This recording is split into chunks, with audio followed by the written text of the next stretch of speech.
Buenas tardes, nosotros somos el equipo que expondrá IEEE, apartado 830.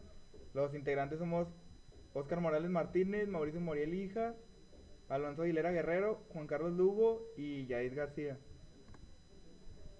Los objetivos de aprendizaje es conocer la norma IEEE 830, aprender a formular las especificaciones del software, escribir especificaciones del software que indiquen exactamente lo que desea el cliente, permitan al proveedor entender exactamente lo que quiere el cliente, aprender a establecer la base de acuerdo entre cliente y proveedor sobre lo que debe hacer un determinado software, aprender a elaborar una línea base para validación y verificación.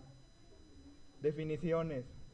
Contrato, documento legalmente obligatorio en el cual cliente y proveedor llegan a acuerdos.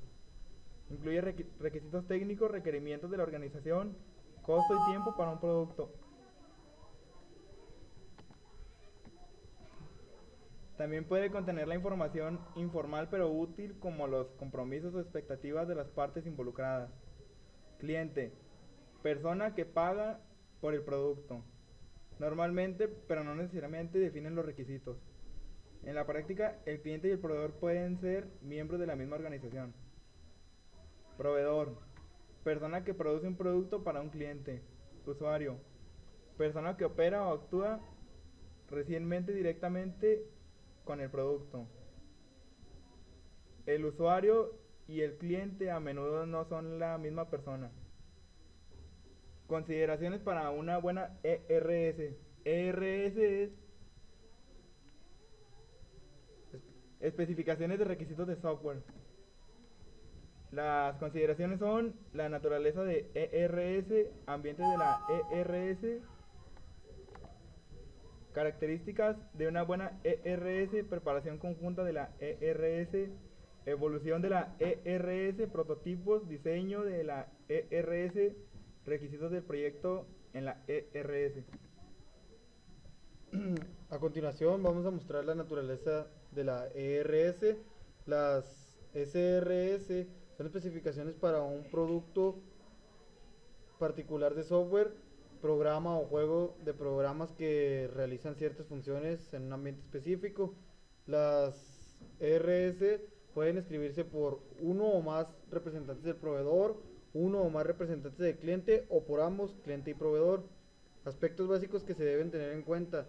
Se debe tener en cuenta la funcionalidad, las interfaces externas, el rendimiento, los atributos, las restricciones de diseño impuestas en la implementación. El ambiente en el que se desarrollan las ERS es el siguiente. El software puede contener toda la funcionalidad del proyecto o puede ser en parte de un sistema más grande. En el último caso habrá una ERS que declara las interfaces entre el sistema y este software modular e indica la funcionalidad del software modular. Las ERS tienen un rol específico en el proceso de desarrollo de software. Quien la define debe tener cuidado para no ir más allá de los límites de ese rol. Las ERS deben definir todos los requisitos de software correctamente. No deben describir detalles de diseño o implementación. No deben imponer restricciones adicionales al software. Van en otro documento, por ejemplo, en el de aseguramiento de la calidad. Características de una buena ERS. Una buena ERS debe de ser correcta, inequívoca, completa, con todos los requisitos relacionados con la funcionalidad, rendimiento, restricciones de diseño, atributos e interfaces externas. Respuesta a todas las posibles entradas, válidas e inválidas, con todas las etiquetas y referencias a figuras, tablas, diagramas en la RS y definición de las unidades de medida. Consistente, organizada por el orden de importancia y o estabilidad, esencial condicionada a opcional, con o sin cambios, comprobable, modificable, trazable, y la preparación conjunta de las CRS es cliente y proveedor. Después veremos cuál será la evolución de la RS, los cambios a medida que se conozcan más acerca del contenido del proyecto, se llegue a detalles, avance del proyecto, se detecten deficiencias, se detecten inexactitudes y están los prototipos, que ayudan a entender los problemas y o soluciones, muestran posibles Posibles comportamientos dan más estabilidad a las ERS. Generalmente hacen que la implementación haya menos cambios y disminuir el tiempo.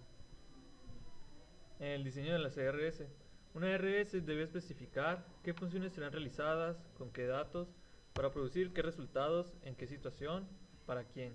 Una ERS no debe especificar módulos en que se divide el software, funciones a los módulos, flujo de información entre módulos, controles entre módulos, estructuras de datos.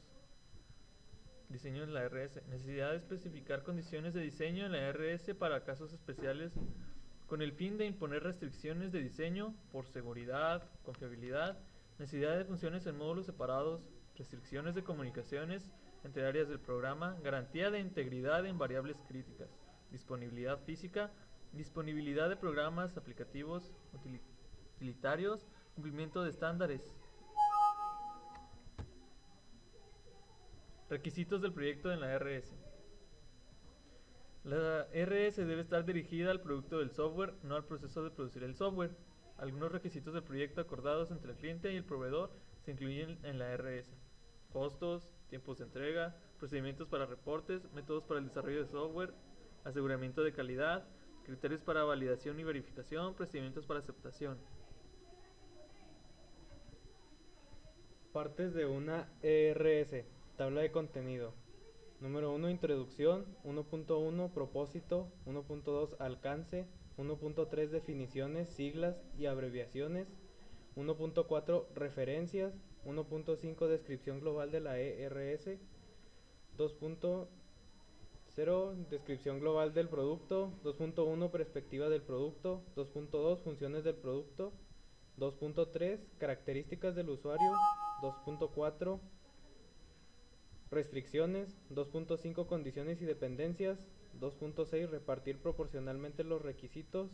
Y el número 3, requisitos específicos, apéndices, índice. Propósito. Delinear el propósito de la ERS. Especificar a qué público va dirigida la ERS. En el alcance, identificar el o los productos del software a construir.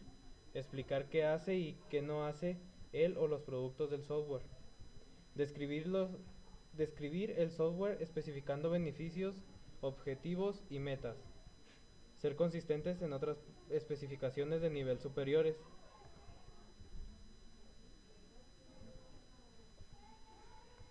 En el apartado 1.4 que hablaremos sobre las referencias, nos dice que debemos de proporcionar una lista completa de todas las referencias de los documentos sobre la ERS. Debemos de identificar cada documento por título, número de reporte, fecha y publicación de la organización, especificar la fuente de referencias. Sobre el apartado 1.5, donde se describe la descripción global de la ERS, describimos el contenido, explicar las organizaciones. Sobre el apartado 2.1, perspectiva del producto, identificamos las interfaces del sistema, del usuario, del hardware y del software, así como también las interfaces de comunicaciones, restricciones de memoria, funcionamiento del sistema, normal y especial, requisitos del sitio. En el apartado 2.4 hablamos sobre las restricciones, políticas reguladoras, limitaciones del hardware, interfaces con otras aplicaciones, operaciones en paralelo, funciones de auditoría, funciones de control, requerimientos de lenguaje, protocolos, requerimientos de fiabilidad, consideraciones de seguridad y confiabilidad. Y en el apartado 3, requisitos específicos. Debemos aclarar los requisitos específicos de conformidad con todas las características descritas en la sección características del usuario. Deben de tener referencias cruzadas con los documentos más actuales que se relacionen, y todos los requisitos deben ser singularmente identificables. Debe prestarse atención para organizar los requisitos de manera que se aumente al máximo la legibilidad. Y esto ha sido nuestra presentación sobre la norma del IIS, norma IEE de la norma 830.